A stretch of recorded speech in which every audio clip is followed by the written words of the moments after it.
Well, I know Ford India has ceased manufacturing operations in India, and the decision of the brand came shortly after we reviewed their recently launched Ford Figo Automatic.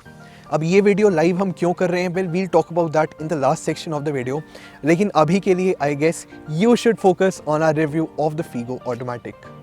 The Ford Figo is always appreciated for its sheer performance, impressive build quality, fun to drive nature, and a good looking exterior design. However, this car right here takes things further ahead as it comes equipped with a 6-speed torque converter gearbox. The Figo Automatic is the only car in the segment right now to offer a proper automatic gearbox. While a lot have already been said about the Ford Figo Automatic, in this video we'll be focusing on this new automatic powertrain option, and we'll answer your question on how good this vehicle is when compared to the rivals like the Grand Icon Nios and the Maruti Swift. Welcome to Auto Hunters India everyone, I am Nitin, and in this video we'll be reviewing the new Ford Figo Automatic, and it's time to begin.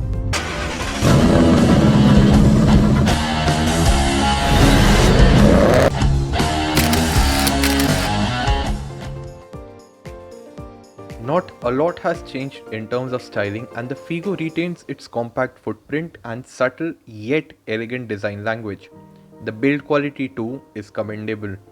The rivals on the other hand offer slightly better and I would say more aggressive styling. Unlike the rivals, the Ford Figo here does get large headlamps but misses out on LED headlamps, or I would say the projectors in the headlamp. We do get these blacked out effect, the smoked effect, which looks attractive, but somehow the brand should have offered us LED lights because they not only offer better illumination but also look much more premium. Likewise, the fog lamps here below the headlamps, they too are of halogen units, and they do get this very premium and a very nice looking chrome surround. Well, apart from that, I particularly like the overall front fascia of the Figo and this power bulge right in the center of the hood, which gives it a very attractive and a unique character. The Figo Automatic retains its bold grille with chrome surround that does make it look premium and upmarket. While the overall front fascia does look handsome and better than most of the rivals, a few elements like exposed washers on the hood could have been worked upon. Move to the sides and you'll notice that the Figo Automatic gets the same R15 dual cut alloy wheels as seen on the manual version.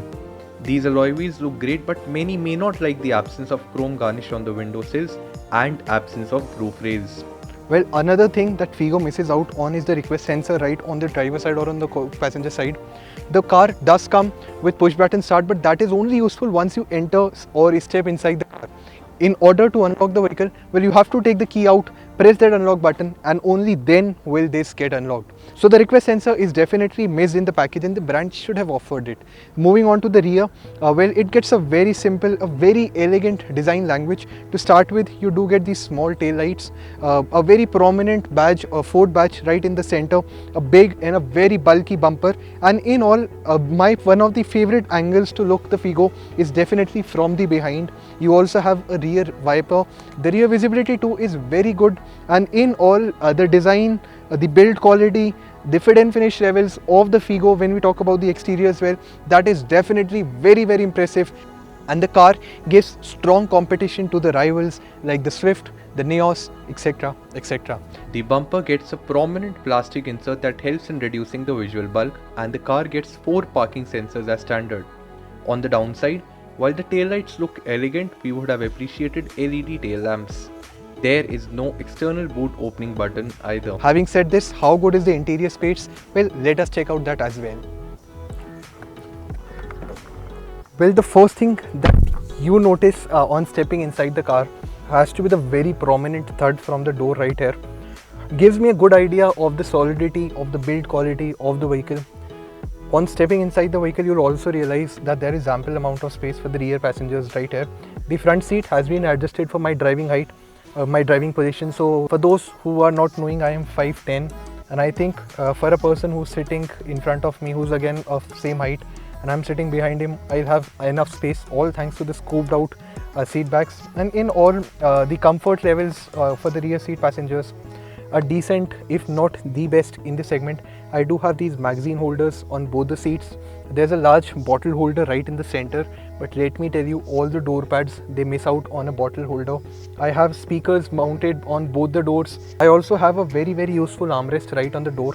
Apart from that, the headrests, well, they can be adjusted for my height preferences. There's no central armrest for those who are wanting to have it. The central tunnel, the central hump, or I would say, is a little too prominent. The third passenger may find it difficult to find equal leg space here. Also, let me remind you that this vehicle does not gain any sort of grab handles, all thanks to the fact that the car gets 6 airbags, and the curtains airbags are mounted right on the space where the grab handles are. So the grab handles would have definitely been an issue for the functioning of the airbags. Well, having said that, the window, it goes all the way till the bottom, so the visibility factor is decent, if not the best. While the cabin is all black, the roof and these B pillars, C pillars, they get a sort of a grey finish, which does help in making the cabin a little airy, a little bright, and the passengers will definitely not feel claustrophobic once inside. The width here is enough for 2 adults, but you can also accommodate a third one for the short journeys. In all, the vehicle here happens to be a proper 4-seater, and a 5th adult, a grown-up adult, may not be welcome. Having said that, how good is the front seat, how good is the vehicle to drive? It's time to check that out as well. The cabin of the Figo, well, it remains familiar. The steering, it is very bulky, feels very good to hold, gets audio controls on the left. There are no buttons on the right side. It also lacks a proper leather wrap. However, having said that, the material of the steering is very premium, and I don't think you will be requiring any sort of wrap right here. The overall color combination is all black. You have these gloss black elements in the center on the door pad. In all, the cabin looks very premium. The build quality is great. The fit and finish levels, be it on the central console, the glove box, or anywhere else in the cabin, are great as well. Now, the talking point of this car has to be the automatic gearbox. The shifter is very easy to use. However, if you are somebody who wants to take a manual control of things, well, these buttons, they are not very convenient to use if you actually want to manually shift up or down. But having said that, for most of the part, using this gear shifter is very easy, and the car too is very smooth.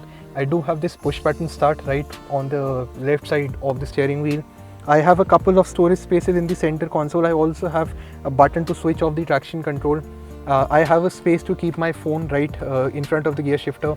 Above the phone storage, I have a very premium, very easy to use climate control system with these chrome knurled AC knobs, which look very premium, very tactile. Now, the infotainment system is not the largest in the segment, but is very easy to use.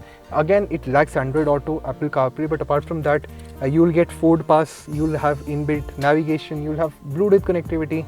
The audio output is great as well. And in all, if I had to rate this infotainment system, I'll definitely give it 8.5 out of 10. And the only points which will be missing are due to the lack of Android Auto and Apple CarPlay. Talking of the seats, they are very supportive. I have decent under thigh support. The lumbar support is great. However, I would have appreciated a little wider seats because the grown-up adults, they may not find it very comfortable. The side bolstering too is great, but could have been slightly better.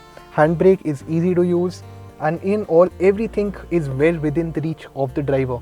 Unlike many of the rivals, the Figo also gets auto-dimming IRVM on the top spec model. I also have a very bright cabin lamp, and in all, everything is well within the reach of the driver, and I will definitely give a lot of points to the Figo for its interiors, the fit and finish levels, and I think this cabin is something that will definitely keep you happy. Having said that, now let us talk about the main thing of this vehicle. How good is the petrol engine and this automatic transmission of the new Ford Figo Automatic. Once stepping inside the car, staying behind the steering wheel, as soon as the car gets going, the first thing that you notice are the sheer levels of refinement from the 1.2 liter Dragon motor.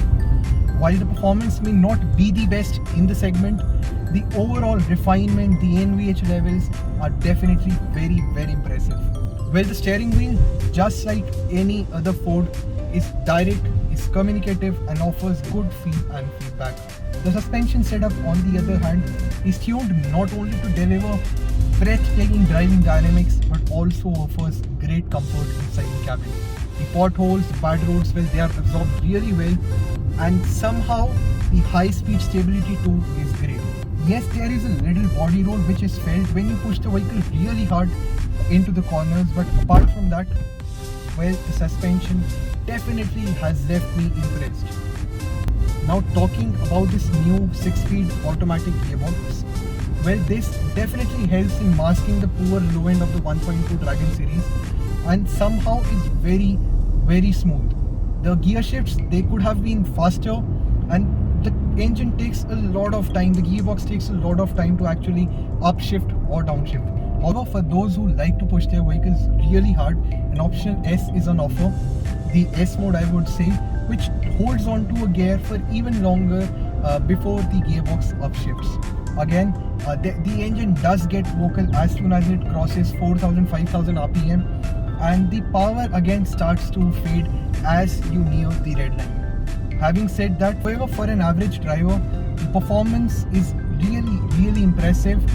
You drive it in the urban city traffic and you will be pleased to know that the vehicle is very smooth. The crawl feature helps to tackle the bumper-to-bumper traffic situations. Having said that, the 6-speed gearbox also helps in keeping the RPMs low when you are cruising at the highway speeds.